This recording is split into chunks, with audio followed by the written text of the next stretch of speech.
Many say that we are in a time period where K-12 education needs to undergo the greatest change since it was established, public education was established in this nation. To discuss this, as far as some of the issues associated with that, is Matt Malkus, Superintendent of the Trinidad Union School District in Humboldt County, who's currently a member of the board as far as our network, as far as representing K-8, and also giving me a lot of advice of how to deal with administration. And I had first met Matt a few years ago at Educating Careers Conference when you were principal at the Middle College High School at Redwood Academy. Correct, yeah. At Redwood College. You know, one of the things that we have discussed dealing with the changes, the rapidity of technological change, is dealing with professional development and how effective or how it needs to work. And when we raise those discussions, you let me know, which I did not know, that you had done your master's dissertation on this subject. So That's with correct, yeah. so with the changes that we're dealing with, let's start off with needs and changes of our professional development structure, its effectiveness, and some things related to some legislation also that we're looking to have sponsored in the next legislative session. Sure. And you know, the body of my research and the knowledge that's out there about in-service trainings and then bringing that information back into the classroom, it's really one of those aha kind of obvious research statements that it shows that the more often that we can get teachers involved in the literature, in the information, in a curriculum, and then having constant updates and having more opportunities to have follow-up trainings with those teachers, that we can get teachers to actually develop and interpret the information that they're seeing in the in-service trainings and then bring it back into the classroom by developing their own lesson plans. And so follow-up trainings, and then of course incentives as far as stipends and bringing back projects to show off in like a gallery of learning to their peers that their students are achieving, has shown to be ways to make sure that the in-service training dollars are really spent effectively to bring the information back to the classroom. And of course, conversely, if teachers go to an in-service training, the research shows that if it's a one-time thing, they bring everything back. And I think this goes for most professions. It sits in a bag or sits in a box or in a file for a long time. It actually is shelved and not used again. So the follow-up trainings become paramount if we're going to invest any dollars at all on the state level or the district level. It really is incumbent upon us to do follow-up trainings and then to have students do projects that we once again show off to the community, their parents, and the bigger community in general. Right, and there a key word that I notice over and over again as you're giving what the research shows is that follow-up. And Right. and especially dealing with stuff in technology, I hear from too many teachers that they do a one-time workshop or training, sure, yeah. and things don't work right, and when they're trying to figure it out and get it to work, there's nobody there to help them out. So as you said, it gets scrapped and it sits in a basket someplace. Right. So, you know, and one of the things as far as on the legislation that we're looking as far as on related to that follow-up on a lot of it is, and from the teachers, is the modeling.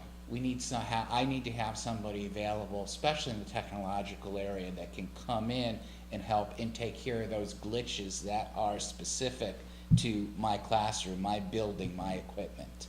Right.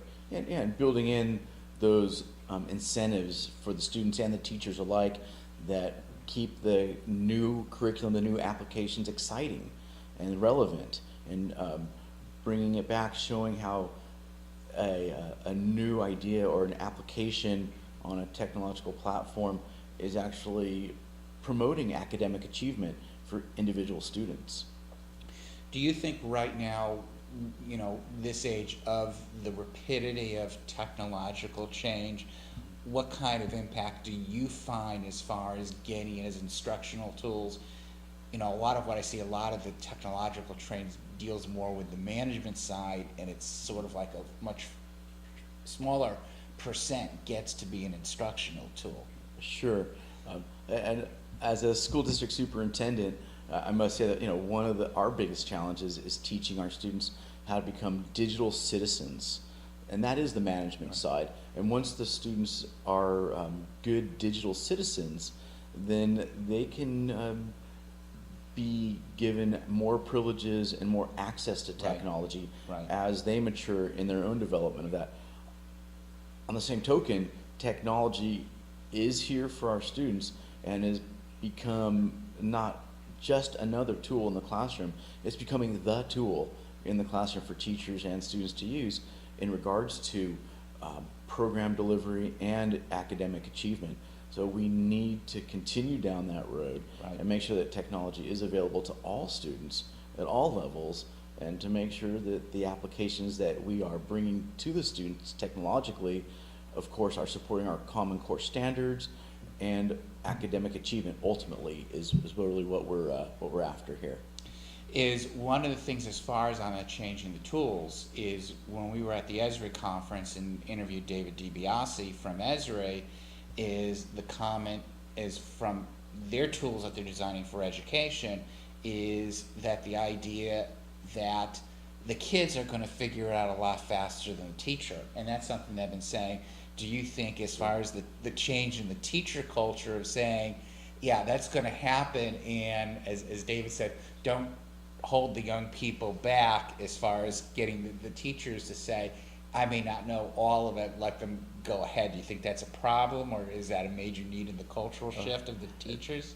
There is a need in the cultural shift of our instructional strategies to let the students loose and to give them more freedom that way. And like I said, you know, they earn that privilege as they prove their worthiness as digital citizens in the school system, and then of course in the broader community as well, when they can be responsible and respectful and productive citizens on a digital format. We need to give that to the students right away. They will earn it. The programs that are available for students right now, with just the mapping and GIS, and with Esri applications, just digital format of mapping, to the ability for students to analyze data and come up with their own conclusions, and to actually bring that data into a research paper, or even a PowerPoint presentation, or another digital format as far as a presentation format goes.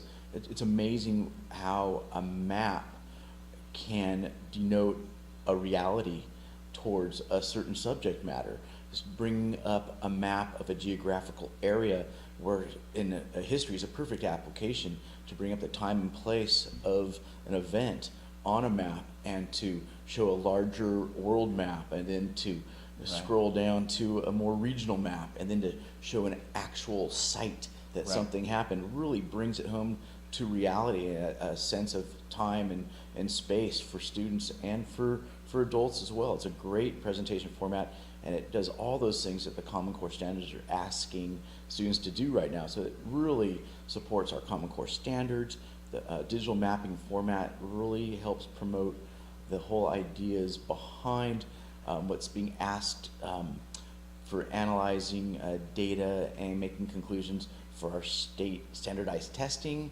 And I really do believe that some of these digital formatting tools, with mapping especially, is going to help with academic achievement on the state standardized testing in the future. So that's my prediction. We'll see if it comes true or not. Okay, so we'll take a break, and when we come back, we'll talk about some more issues dealing with the changes that are going on in education and how to respond to it. Thanks, Mark.